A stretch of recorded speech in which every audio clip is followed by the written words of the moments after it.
Coming back from somewhere one day, near my house, I saw a woman who was feeding a baby that was less than 1 year with noodles. I stood there watching her and her baby, a million thoughts going through my mind. I'm a healthy living enthusiast and a graduate of Rafa Institute of Healthy Living. I'll get back to this story. Hi, I'm Gozi Okoro. Welcome to my YouTube channel. In this channel, we discuss books and how to leverage reading for success in life. Please subscribe to my channel, and if you can give me a thumbs up, that would be amazing. Now, in today's video, we'll be discussing how to choose the right books. You know, I've been talking so much about reading books, and reading is so important. Reading is to the mind what exercise is to the body. Now, if you look at the human body, the anatomy of the human body shows you that, the whole body is full of joints. We suggest that body is meant for exercise, and that's why when we don't exercise, we begin to have a lot of health challenges, especially much later in life. Okay, that's how it is also with reading. When we do not read, much later in life, we begin to have issues like dementia and Alzheimer's diseases. Okay, such challenges are known to be reduced in people who read books, okay, who exercise their minds by reading wonderful books. You only need to enter the libraries to see that there are so many books everywhere, millions of books. So which ones do we choose? What are the ones that we need to pay attention or we should give priority to? When it comes to choosing the books to read, I believe that the Bible should be given priority. You know that while some people believe that man evolved from monkeys, there are those of us who believe that God created man. Now, if you're like me and you believe that God created man, I think it's so important that we pay attention to reading the Bible, even if it is just one chapter a day. This is because every book represents the mind of the author on the topic written. Now, since we believe that the Holy Spirit inspired the Bible, it's important for us to rub minds with the Holy Spirit, okay? When you're reading the book, when you're reading the Bible, what it literally means is that you're rubbing minds with the Holy Spirit. And of course, this comes out with a lot of benefits for whoever that can, give attention to reading the Bible. It brings a lot of benefits to those who can create time to read the Bible. Okay, for one, it gives you the I can do it mentality, the giant killer mentality. So I have a video in my channel that deals with, the benefits of reading the Bible. Maybe you can create time and look at it. It will really bless you. So it's a very beautiful video. Now, the next group that you need to pay attention to is you need to read books on healthy living. Yes, you need to read books on healthy living. I believe that our greatest wealth is our health. Because when your health is lost, you've lost everything. A healthy person can have 10 things in his prayer list, but somebody who is sick has only one prayer point, and that is how to get healthy. Health is so important, and the easiest way we destroy our health is through the things we eat and drink. So it's so important that we read books on healthy living so that we can know how to take care of our body. And that takes me back to the story I told in the beginning, looking at that lady with her baby. In one of my videos recently, I talked about a George Markman's book titled Why Christians Get Sick.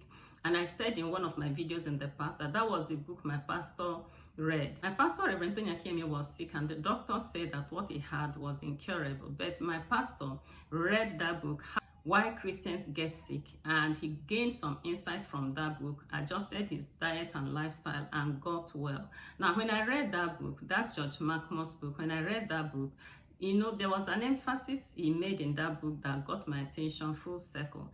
The man was saying that a lot of the diseases we say that are hereditary might not honestly be hereditary in the real sense of it. It could be that it came as a result of dietary choices of the parents. You know that children love eating whatever they were given as babies. Like that child that was eating the noodles will grow up to love noodles so much because that's what she knows.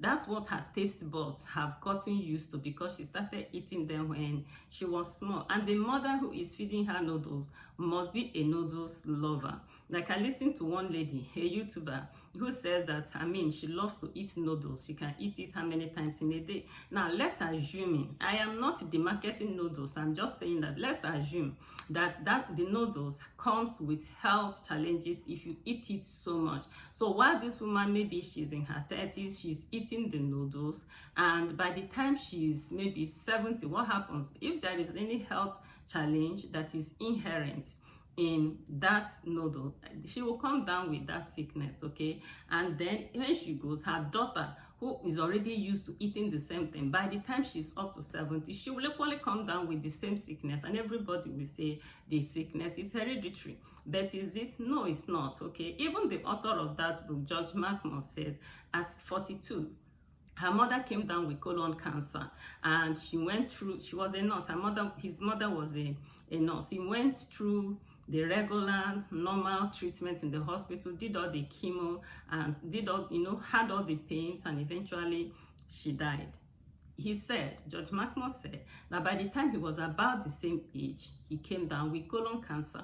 So he refused to go through this. Since the hospital didn't help the mother much, so he decided to go through another route. In his own healing, he decided to lean more on natural things, took a lot of vegetables, herbs, and fruits, and water. And at the end of the day, he got healed. In fact, he lived for more than another 40 years before he eventually died. So his conclusion is that most times children come down with the same sickness that their mother had, not because it is hereditary in their families, but because of the food choices of the parents, okay? Whatever a mother ate and came down with a sickness, if that thing is not healthy, these children who are eating it will equally come down with sickness. Why am I emphasizing this when I'm supposed to be talking about reading? I'm saying this because I've discovered reading through those books, and of course because my pastor writes books on healthy living, it's only natural that I've read a lot of those books. I've equally done the course.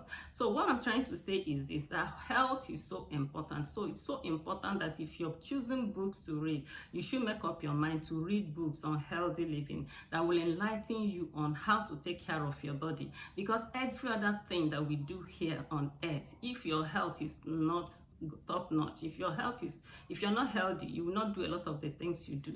So it is important that you prioritize reading healthy living books. Reading through all those books, I've discovered that God has programmed health and healing into natural things, fruits, vegetables, natural unprocessed food, the sun, the air, water, salt. God has put health everywhere around us, including sunshine. Okay, so you need a lot of things to learn,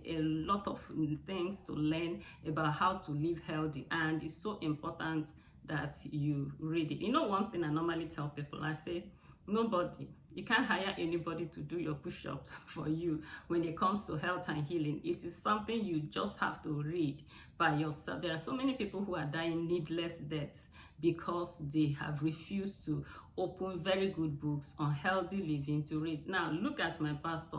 Assuming he didn't read that book, okay, he wouldn't have come in touch with the insights, and then he wouldn't have adjusted his diet and his lifestyle. He would have been dead more than 30 years ago. So that shouldn't be your story. So prioritize healthy living books, right? I highly recommend one written by my pastor that is titled How to Regain and Retain Your Health. So very beautiful book, How to Regain and Retain Your Health by Reverend Tony Akiyemi, okay? So make up your mind to read a lot of beautiful books on healthy living, right? Now, having said that, the next group of books I think we should pay attention to are books on finances. Yes, you see, on this planet, we use money.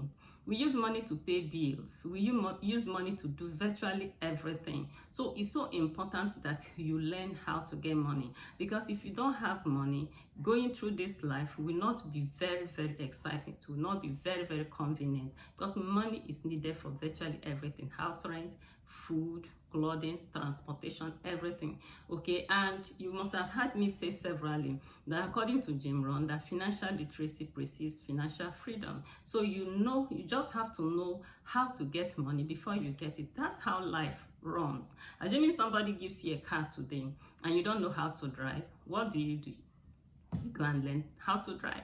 You want to fly a plane, what do? You go and learn how to fly a plane. Now, if you want to learn how to sew clothes, what do? You go and learn how to sew clothes. And if you want to learn how to sew clothes, who do you learn from? You don't learn from a doctor, obviously, except if the doctor knows how to sew clothes in addition to medicine.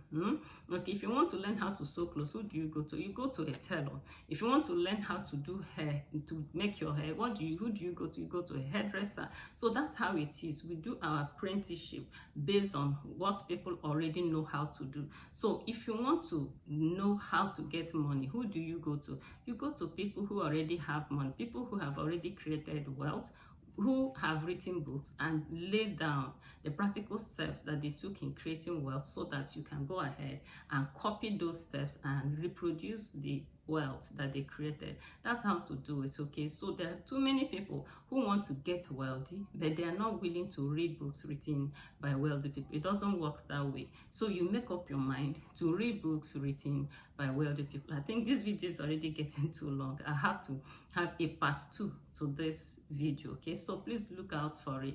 We'll stop here for now. We'll do the part 2 so that we can give this topic the attention it deserves, because it's a very important topic. Okay, thank you so much. I want to believe that you have subscribed to my channel and you've given me a thumbs up, and you're making up your mind to share this link so that a lot more people can benefit from this wonderful video. Thank you once again. Until I come your way next time, remain richly blessed.